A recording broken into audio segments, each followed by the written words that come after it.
If I ask you what is a moment, the impression in your mind will be of something close to a photograph, a still image, a single frame completely still.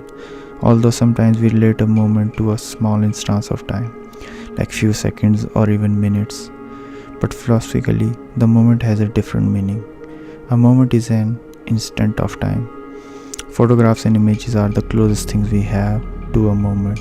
Actually, an image is the only proof we have that a moment exists, because we ourselves can't even perceive it. As you may know, that the moment you try to perceive a moment, that moment is already gone.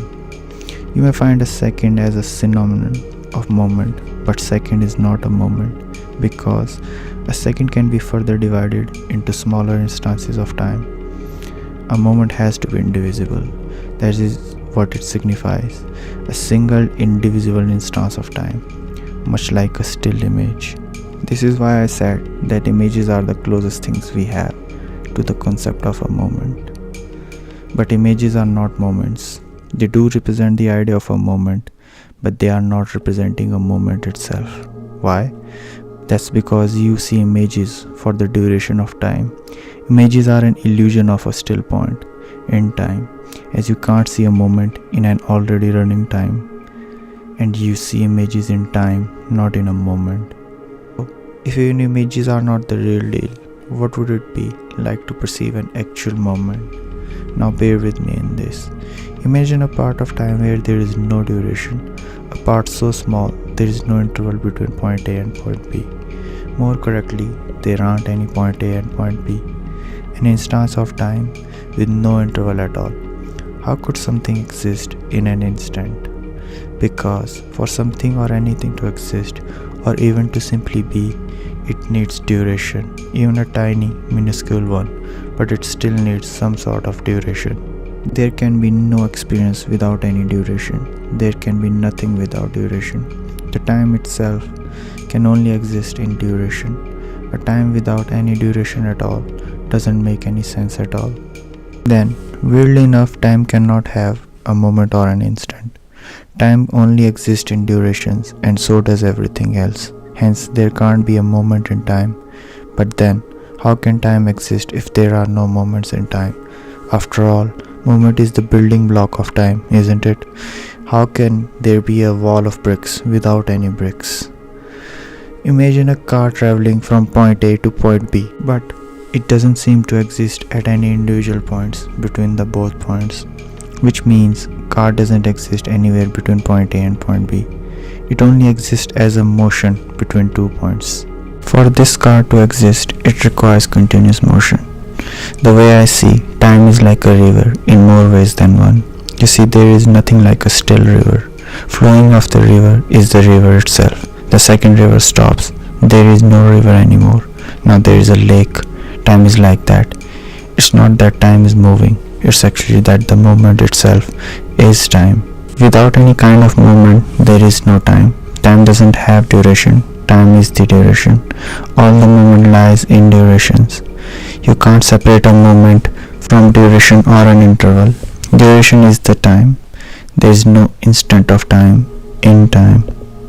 One odd thing about time is you can perceive the effects of time over yourself or over your surroundings, but you can't perceive the time itself.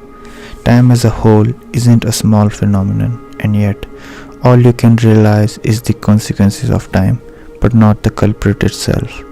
You can never pinpoint a duration itself. You can only conceptualize it relative to other events. Now, how is there a wall of bricks without bricks? It's simple, there isn't. The thing is, things change, and with the change, everything changes too. Our ideas, perceptions, beliefs, thoughts, outer world and inner world, all are prone to change. Nothing in the world is substantial. Nothing remains the same, even for a minuscule amount of duration.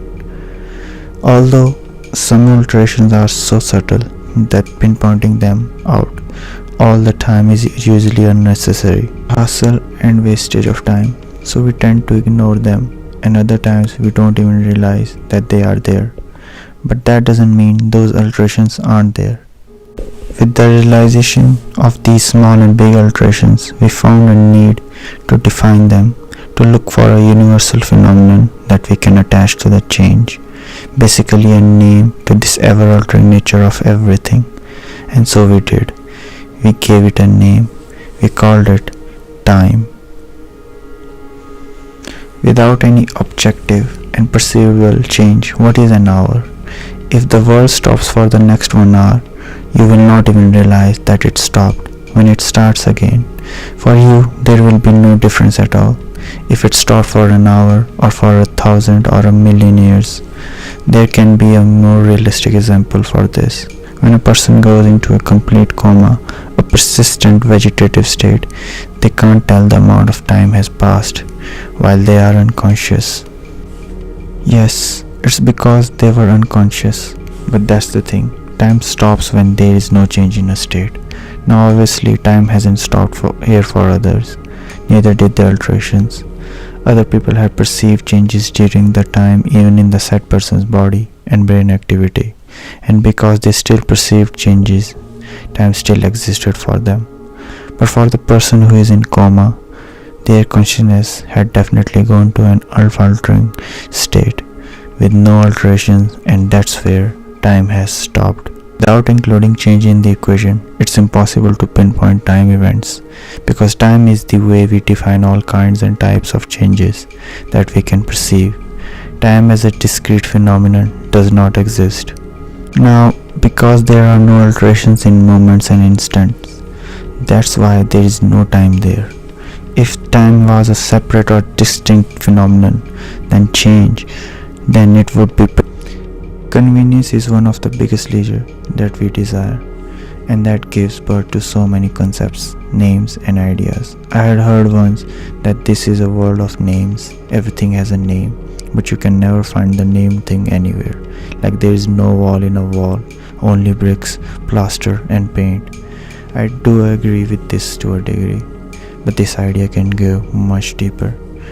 At least the wall does exist as a united structure of mentioned things. But there are things that only exist as names and vague concepts, things that use another phenomenon to even exist in the first place. Things like time. Thanks for watching and subscribe for more. It definitely helps.